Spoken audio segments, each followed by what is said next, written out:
Bonjour à tous, nous poursuivons avec la 7e Mishnah, Mishnah Zayin du 4e Pérek. La Mishnah reprend les halachot, les lois de la semaine où tombe Tisha B'Av. Nous avons vu dans la Mishnah précédente les 5 malheurs qui sont arrivés au Bnei Israël le jour de Tisha B'Av. Ici la Mishnah continue et nous enseigne Shabbat, Shechal Tisha B'Av liot betocha. Shabbat, c'est-à-dire la semaine où tombe Tisha B'Av. Asur milesaper ou milechabes. Nous avons l'interdiction depuis le début de la semaine jusqu'à la fin du jeûne, de se couper les cheveux ou de laver du linge. Ou bacham mishi, lorsque Tisha B'Av tombe un vendredi, le jeudi, mutarim, on pourra laver, mipne kevod Shabbat, en l'honneur de Shabbat qui tombe après Tisha B'Av.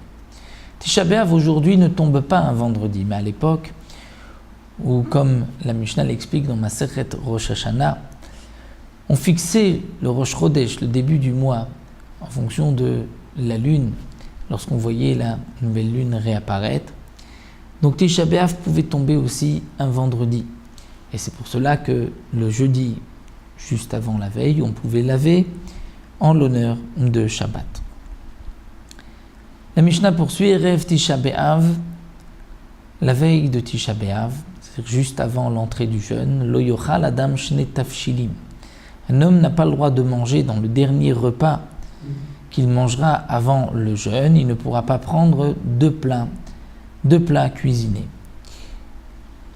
De même, lo yochal basav lo yishte yain, il ne mangera pas de viande, il ne boira pas de vin.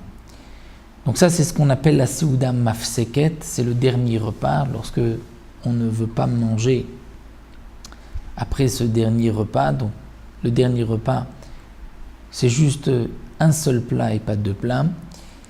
Bien sûr, si c'est avant la moitié de la journée, avant Chatzot, comme nous rapporte le Barthénoura, ou si on mangera encore un repas après, l'interdiction des deux tafshilim n'est que pour le dernier repas, après Chatzot, après la moitié de la journée.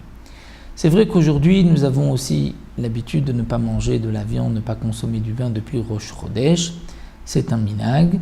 Mais Meikar Adin, la halacha, c'est Aseuda Mafsheket, on ne pourra pas manger de viande ni boire de vin. Rabban Shimon Gamliel Omer, Rabban Shimon Gamliel dit Yeshane.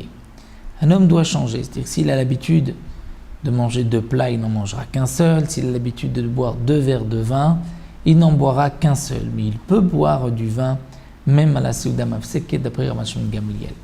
Rabbi Yehuda Mechayev Bekfiyat Amita Velo Dulo Chachamim. Rabbi Yehuda exige que l'on renverse son lit la nuit de Tisha B'Av, qu'on dorme sur le sol et non pas sur le lit. Velo odulo chachamim, mais les chachamim n'ont pas été d'accord avec lui. Les chachamim ont dit on n'est pas obligé de dormir par terre. C'est vrai qu'il faut essayer d'enlever les coussins, qu'on ne dorme pas comme on a l'habitude de dormir toute l'année, le soir de la nuit de Tisha B'Av, mais malgré tout, on n'est pas obligé, d'après les chachamim, de dormir par terre. Donc ça, c'est une obligation, une khumra de Rabbi Yehuda, mais les chachamim ne sont pas d'accord. Ouais, il nous restera une dernière Mishnah pour terminer cette Masechet.